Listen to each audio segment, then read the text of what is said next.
ધોરણ 5 ગુજરાતી વિષયનો 6 જાન્યુઆરી 2024ના પ્રશ્ન બેંકનું સંપૂર્ણ સોલ્યુશન આપણે જોઈશું. પ્રશ્ન 1થી માંડી અને 5 પ્રશ્નનું સોલ્યુશન અંદર હશે. આપ શાંતિથી ધીરે ધીરે વિડીયોને પોઝ કરી અને જોઈ શકો છો. પહેલો ફકરો છે, એનો નીચે જવાબ આપેલો છે. દિવાળી અને જન્માષ્ટમી બે અલગ પાડવાના હતા, એ અંદર આપણે પાડીને બતાવ્યા છે. બીજો ફકરો છે, એની અંદર ચોમાસું જુદું પાડવાનું હતું, ચોમાસાનું જુદું પાડી દીધું આપણે. અને ચોમાસા પછી આ ફકરો છે, ફકરામાંથી ચોમાસાને જુદું પાડી લીધું.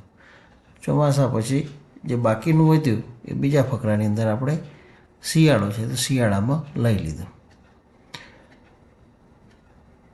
ત્યાર પછી ત્રીજો ફકરો છે, એની અંદર તહેવાર છે દિવાળી અને નવરાત્રિ. તો દિવાળીનું જુદું પાડી અને આપણે અહીં જવાબ આપેલા છે. ત્યાર પછી નવરાત્રિનો જવાબ આપેલો છે. આ નવરાત્રિનો જવાબ આપ જોઈ શકો છો. ત્યાર પછી 4 નંબરનો ફકરો છે. આ ફકરાની અંદર ફકરો વાંચી અને અંદરથી જુદું પાડવાનું છે. ગાંધીજીને લગતું છે અને બીજું જવાહરલાલ નહેરુને લગતું છે. બંનેનું અહીં આગળ આપણે જુદું પાડી ગાંધીજીનું ઉપર લખ્યું છે અને જવાહરલાલ નહેરુનું નીચે લખ્યું છે. તો બે ફકરા ભેગા થઈ ગયેલા, આપણે અલગ પાડ્યા છે. ત્યાર પછી 5મો ફકરો છે, એની અંદર કોમ્પ્યુટર અને ટીવી બે વસ્તુ ભેગી થઈ ગયેલી છે. બંનેના વાક્યો જુદા પાડી અને આપણે નીચે દર્શાવ્યા છે, જે કોમ્પ્યુટરના આ રહ્યા અને ટીવીના આ નીચે છે. ત્યાર પછી પ્રશ્ન નંબર 2 છે. પ્રશ્નના જવાબ આમાંથી કોઈ પણ એક વિભાગના જવાબ આપવાના હતા. પહેલો વિભાગ છે, એના પ્રશ્ન છે, પ્રશ્નની નીચે જવાબ છે.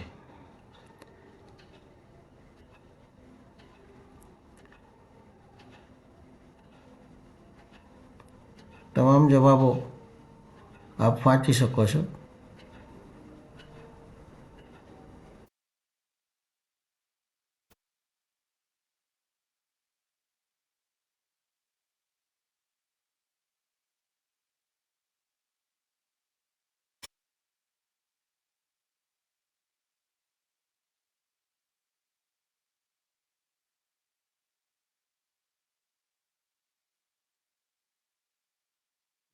વિભાગ 3 છે.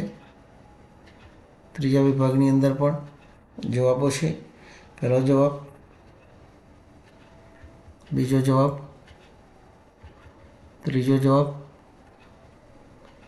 ચોથો જવાબ. 4 જવાબ છે. એમાં વિભાગ ચોથો આવી ગયો. પ્રથમ પ્રશ્નના 2 માર્ક્સ હોય છે અને બાકીના બધાના 1 માર્ક હોય છે.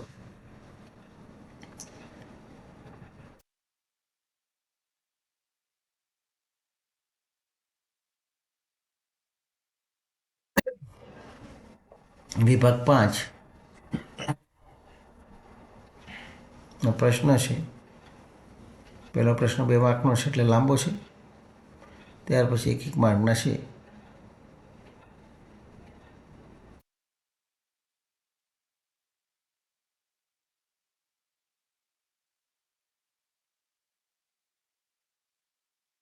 ત્રીજો પ્રશ્ન માગ્યા મુજબ લખવાનું છે.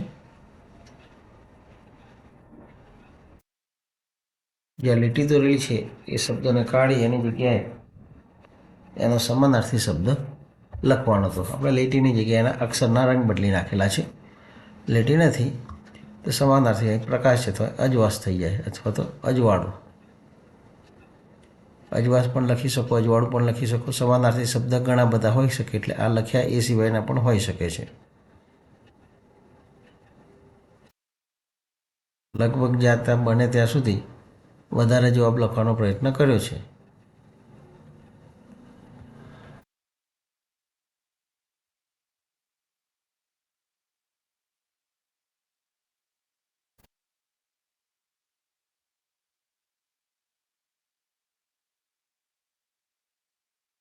ત્યાર પછી વિભાગ 2 છે.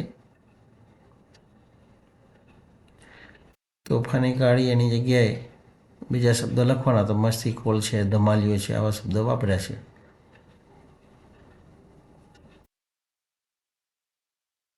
બીજામાં મેથી પાક કાઢ્યો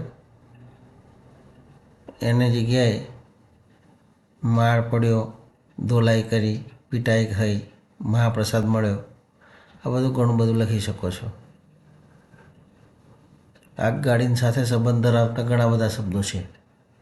રેલવે સ્ટેશન ઉપર જે દેખાય ને ત્યાં જે કામ કરતા એ બધા શબ્દ એને લગતા જ કહેવાય. રસીનો પ્રાસયુક્ત શબ્દ છે, પાછળ સી અને રસી આવે એ રીતે ગમે તેટલા શબ્દ બનાવી શકો છો.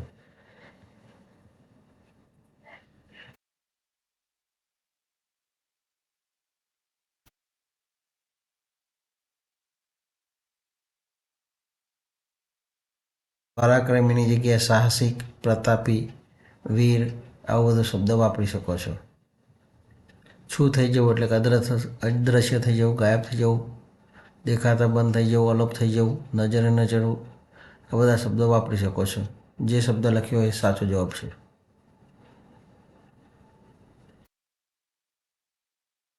ખેતર સાથેના સંબંધ ધરાવતા શબ્દો છે. ખેતરની અંદર જે કંઈ પાકે તમામ, હળ, પછી માટી. પ્રાસયુક્તમાં નઠારીની જગ્યાએ કોઠારી, મઠારી, ઠઠારી આ રીતે ગમે તે લખી શકાય છે. આવી રીતે ફરીથી સમાનાર્થી શબ્દ છે. શુદ્ધનું, ચોખ્ખું, સ્વચ્છ જેવું, આવા શબ્દ, કંચન જેવું, આ બધા શબ્દો આવે એ રીતે વાક્ય બનાવી શકો છો તમે. નદી સાથેના સંબંધના શબ્દો છે એ પણ બતાવ્યા છે. પ્રાણોના સમાનાર્થી આપણે પ્રાસયુક્ત શબ્દ છે.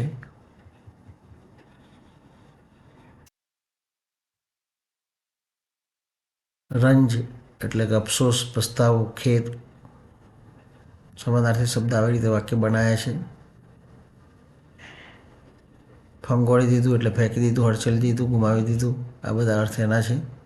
વહાણ સાથે દરિયાના જે વહાણ ચલાવતા એને લગતા જે કંઈ શબ્દો હોય, જે કંઈ વસ્તુ હોય બધા લખી શકાય છે. પીછી ને વીછી, છીછી આવા પ્રાસયુક્ત શબ્દ હોય છે. પક્ષી એટલે શું? ચોપડી એટલે, મોબાઈલ એટલે, તમારી રીતે આ બનાવવાના છે. ઘણું બધું બની શકે. જુદા જુદા શબ્દ પોતાના વિચાર પ્રમાણે બનાવવાનું છે. મેં તમને બનાવીને બતાવી છે.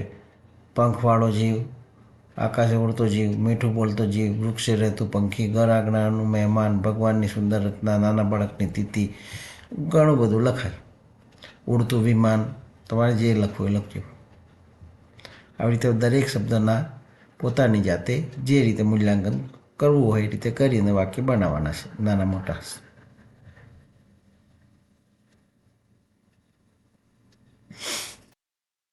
ઉનાળાના પણ ઘણા બધા શબ્દો ઉનાળાને લગતા હોય એ તમે બનાવી શકો છો.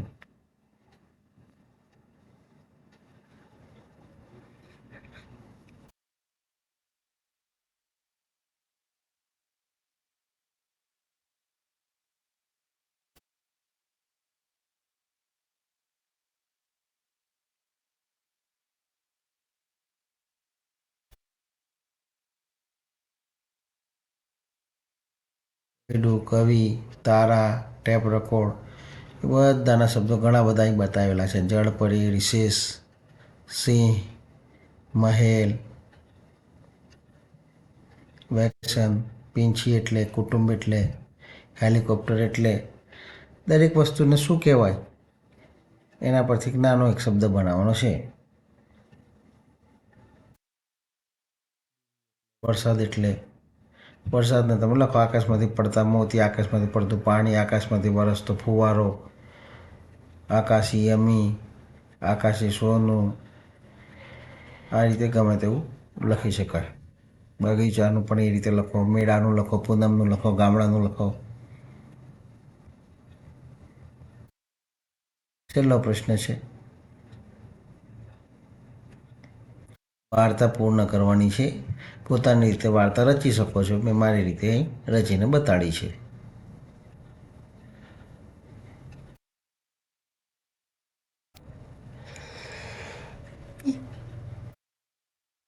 બીજી વાર્તા છે. મારે પ્રશ્નના જવાબ જોવા માટે વિડીયોને પોઝ કરી અને તમે બાકીનો પ્રશ્નના જવાબ વાંચી શકો છો. વિડીયો ભલે ફાસ્ટ ચાલતો હોય.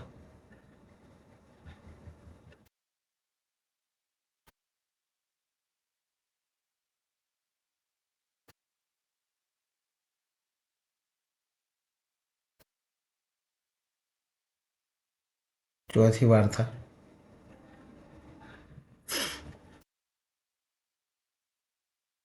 પાંચમી વાર્તા. આપણા પેપરનું સંપૂર્ણ સોલ્યુશન પૂર્ણ થાય છે. 5 વાર્તાઓ છે એની રચના પૂર્ણ કરી અને પેપરનું સોલ્યુશન પૂરું કરીએ છીએ.